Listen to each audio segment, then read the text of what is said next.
Indonesia tidak siap punya pemimpin sehebat Jokowi.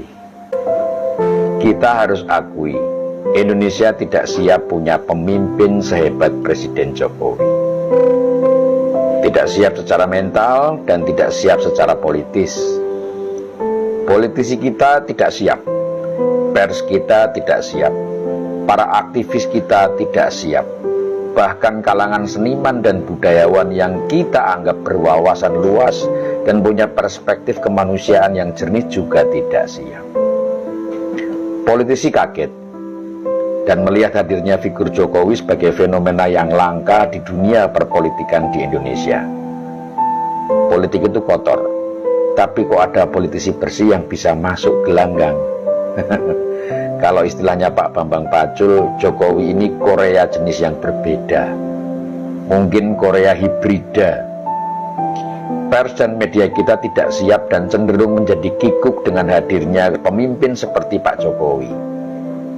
Kalangan pers yang punya jargon bad news is a good news jadi bingung menjual berita mereka. Nulis soal Jokowi isinya baik semua, padahal berita baik tidak menjual. Lalu bagaimana mau untung? Kalau sudah begitu, mau tidak mau media harus membuat pilihan. Jadi juru berita pesanan atau menyulap berita baik menjadi seburuk-buruknya. Para aktivis juga tidak siap menghadapi pemimpin seperti Pak Jokowi. Aktivis kan tugasnya mengkritisi. Kalau bahan yang dikritisi tidak cukup untuk dikritisi, lah terus mau mengkritisi apanya? Akhirnya jadi sama seperti media. Kalau mau tetap dibilang aktivis, ya melayani jasa kritik dan demo pesanan saja. Ini aktivis apa hiperaktivis sih? Nggak perlu demo kok harus demo. Kalau aktivis jalanan melayani pesanan mungkin masih masuk akal. Lah ini aktivisnya mahasiswa. Mahasiswa itu kan kelompok yang sama-sama kita tahu memiliki kualitas dan latar belakang pendidikan yang lebih baik. Kalau akhirnya melayani pesanan atau yang sering diledek dengan istilah mahasiswa, lah terus ilmiahnya di mana? Seniman dan budayawan kita tidak kalah kalang kabutnya ketemu sosok pemimpin seperti Jokowi. Grup teater yang biasa mengolok-olok pemimpin korup jadi tidak punya bahan untuk dijadikan naskah pertunjukan. Zaman Pak Harto, zaman Pak SBY masih banyak bahan. Lah zaman Pak Jokowi ibarat sumur airnya kosong, tidak bisa ditimba. Pak Jokowi memang jadi sumber paceklik seniman-seniman yang cari makan dengan sindiran-sindiran dan kritikan-kritikan. Ide mereka mampet ketemu presiden sebersih Jokowi. Padahal seniman masih bisa makan dengan membuat atraksi dan menampilkan bakat-bakat yang hebat loh. Tapi maaf, jangan-jangan kebanyakan seniman kita aslinya nggak punya bakat. Lah terus apa bedanya sama aktivis jalanan tadi? Di kalangan budayawan yang seringkali juga disusupi rohaniawan, punya pemimpin seperti Jokowi ini banyak bikin mereka kaget-kagetan.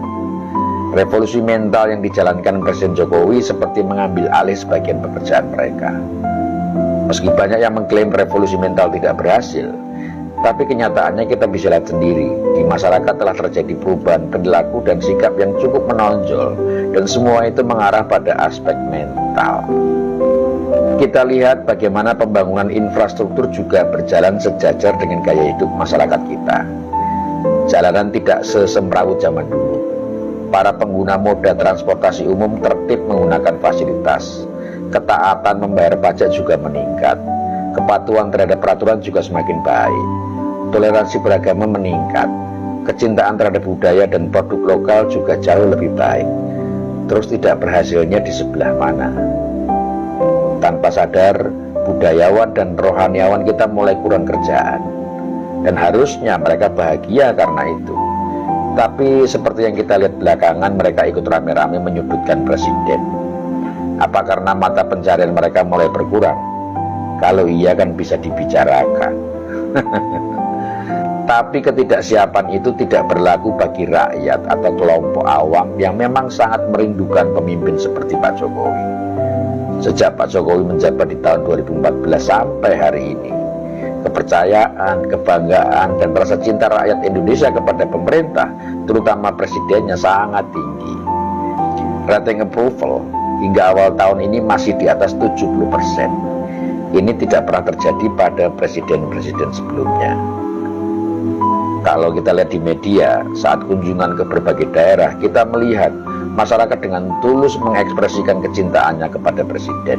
Dan fakta itu yang mau disangkali dan digerus oleh kelompok yang ingin merebut estafet kepemimpinan secara paksa. Mereka tidak paham, kepercayaan itu tidak bisa diambil dari rakyat, tapi ditumbuhkan dari kerja keras oleh orang yang akan mendapatkan kepercayaan itu. Dan Presiden Jokowi telah bekerja sangat keras untuk memajukan bangsa ini. Jejak itu jelas tidak akan pernah bisa dihapus, bahkan oleh fitnah yang paling meyakinkan.